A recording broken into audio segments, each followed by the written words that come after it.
আসসালামু আলাইকুম কাকা। ওয়ালাইকুম সালাম। কি অবস্থা আপনার? ভালাই, আমি কেমন আছেন? আছি আলহামদুলিল্লাহ। এটা কি করতেছেন আপনি? করলা গাছে দুগাগুলো তুলতাছি। আল্লাহর রহমতে গাছের সাইজ কিন্তু অনেক ভালো। হ্যাঁ, ভালো। আপনার কি জাতটা মনে আছে? এটা কি জাত দেওয়া হয়েছিল? হ্যাঁ, হ্যাঁ, হ্যাঁ। বলেন তো কি জাত? শীত। এটা হইলে মালিক সিড। মালিক মালিক সিডের আপনাকে দেওয়া হয়েছিল, করলা দেওয়া হয়েছে এটা। হ্যাঁ, ঠিক আছে। হ্যাঁ, এটার নাম হচ্ছে গ্লোরি। হ্যাঁ। এই জাতটার নাম হচ্ছে গ্লোরি। হ্যাঁ, হ্যাঁ। গ্লোরি দিছে এই যে এটা। এইটা ছাড়তাছে তো। এই যে দেখেন যে অলরেডি কিন্তু এই যে আর কি ছেড়ে দিছে একদম। এই যে দেখেন এই যে সারা শুরু হয়ে গেছে এইখানে আর কি। ওই যে ছাড়তেছে ওই যে, হ্যাঁ। একটু দেখি কাছের থেকে একটু দেখি। এই যে এই যে ওই যে ফল ছেড়ে দিছে আল্লাহর রহমতে। এখন হচ্ছে এই যে সব গাছে ছেড়ে দিছে। এই যে সব গাছে ছেড়ে দিছে কাকা। হ্যাঁ? ওই যে ভালো কিছুর জন্য খারাপ কিছু কিন্তু স্যাক্রিফাইস করতে হয়, বুঝছেন তো আমি কি বলতে চাইছি? বিষয়টা হচ্ছে কি, ভালো কিছু বলতে কি, যেটা ভালো আপনাকে বেনিফিট দিবে সেটার জন্য যেটা কম বেনিফিট দিবে সেটা তো সাইডে দিতে হবে না। ওই যে আপনার শসার ওইখানেও কিন্তু আছে, আপনার করলা আছে। এখন কিন্তু আপনি করলা অনেক দাম পাবেন। ঠিক আছে। কি বীজটা দিবান? এটা আমি এই কারণে তো আমি আপনার কাছে আসছি যে কি করতে হবে, এই কারণে তো আসছি। এই যে দেখেন সবগুলা কাছেই অলরেডি করলা চলে আসছে। এখন হচ্ছে এই টাইমে যে বিষয়টা সব থেকে গুরুত্বপূর্ণ সেটা হচ্ছে ছিদ্রকারী পোকা বা যে আছে আপনার যে হুল ফুটায়, সেটা যেন আক্রমণ না করে সেদিকে খেয়াল রাখতে হবে। আর এই জন্য আমরা সাজেশনটা দিয়ে থাকি যে ফেরোমন ফাঁদটা, যে ছিদ্রকারী যেন আক্রমণ না করে ফেরোমনটা দেওয়ার জন্য আজকে বলে যাব। উনি দিয়ে দিবে, যেহেতু ফল চলে আসছে। একটু যেন ফসল নষ্ট না হয়। আর দ্বিতীয়ত হচ্ছে দেখতে আসছিলাম যে গাছের পাতাগুলো কেমন আছে।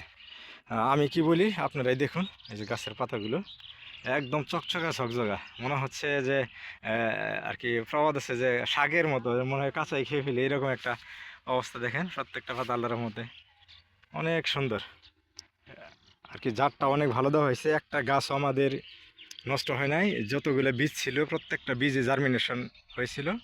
এটা হচ্ছে মালিক সিডের গ্লোরি। মালিক সিডের যে গ্লোরি জাতটা আছে সেটা আমি এখানে দেওয়ানো হয়েছিল।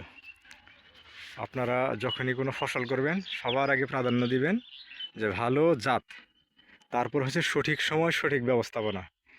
আর যদি সঠিক সময়ে সঠিক ব্যবস্থাপনা না নেওয়া হয় তাহলে ওই ফসল না করার থেকে আর কি, করার থেকে না করা উত্তম আর কি। আশানুরূপ ফলন আসবে না, কষ্ট হবে, কিন্তু আশানুরূপ আমাদের যে ফলনটা আসার কথা সেই আশানুরূপ ভাই আপনি তো দেখতেছিলেন আমার সাথে, কি অবস্থা গাছ দেখে কি কেমন লাগলো?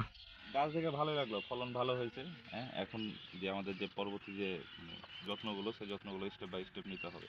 জি, দোয়া করবেন। আর হচ্ছে আপনাদের এলাকার বা অন্যান্য এলাকার প্যাটার্ন আর এই এলাকার প্যাটার্ন একটু ভিন্ন, তারপরেও আমি ত্রিশালে অনেকদিন যাবত আছি, প্রায় 2 মাস যাবত। হ্যাঁ। আমি বাংলাদেশ বন্ধু ফাউন্ডেশনে কৃষি প্রকল্পে মানে কাজ করি। তো এই সুবাদে আমার ত্রিশাল উপজেলা প্রতিটা ঘোরা হয়েছে। তার মধ্যে আমি মানে এই ইউনিয়নটা একটু আলাদা। হ্যাঁ, এখানে অনেক ধরনের চাষ, যেমন করলা, মিষ্টি কুমড়া, তারপরে আপনার তরমুজ, তারপরে হচ্ছে ধান, হ্যাঁ, তারপরে শশা, এগুলো তো হচ্ছেই। তারপরে আবার অনেক ধরনের সবজি এখানে দেখা যাচ্ছে ধানের পাশাপাশি চাষ হচ্ছে। জি, সরকারি হিসাবে আমরা উপসহকারী কৃষি কর্মকর্তা যারা আছি তারা যেমন অবদান রাখি, আর আমাদের পাশাপাশি আপনারা যারা ফাউন্ডেশনের আছেন তারাও কিন্তু অনেক তথ্য দিয়ে আমাদেরকে সহযোগিতা করেন। প্লাস হচ্ছে আপনারাও কিন্তু মাঠের প্যাটার্নটা বুঝে আমাদেরকে বলেন। আপনার সবাই ফিল্ড হ্যাঁ, কাজ করে, আমাদের জি একসাথে হয়েই কাজ করতে হবে। জি জি, আপনারা কিন্তু সবসময় আমার সাথেই, অনেক সময় দেখা যায় একসাথে আমরা মুভ করি যে কোনো একটা সমস্যা হলে যে এটা কীভাবে কী করা যায়, কোনটা কৃষকের জন্য আর কি ভালো হবে, এগুলো কিন্তু আমরা যৌথভাবে অনেক ডিসিশন নিয়ে থাকি। মূলত আমাদের সবার চাওয়াই থেকে একটা দেশ এবং কৃষকের জন্য উন্নয়ন হয়, কৃষিকাজের জন্য উন্নয়ন হয়। আমাদের লক্ষ্য থেকে একটা, কে ফাউন্ডেশনে আছি, কে আমরা ডিপার্টমেন্ট আছি, লুট লেভেলে কাজ করে, হ্যাঁ, তারা যদি মানে সাকসেসফুল না হতে পারে তাহলে আসলে আমাদের কোনো সার্থকতা নাই। যার কারণে আমরা এইভাবেই করি। আপনি তো খুশি তো আমার ইউনিয়নটা দেখলেন, বা আমি যে যে ব্লকে আছি দেখলেন? আমি খুশি যে আপনি অনেক ধরনের সবজি নিয়ে কাজ করছেন, অনেক ভালো।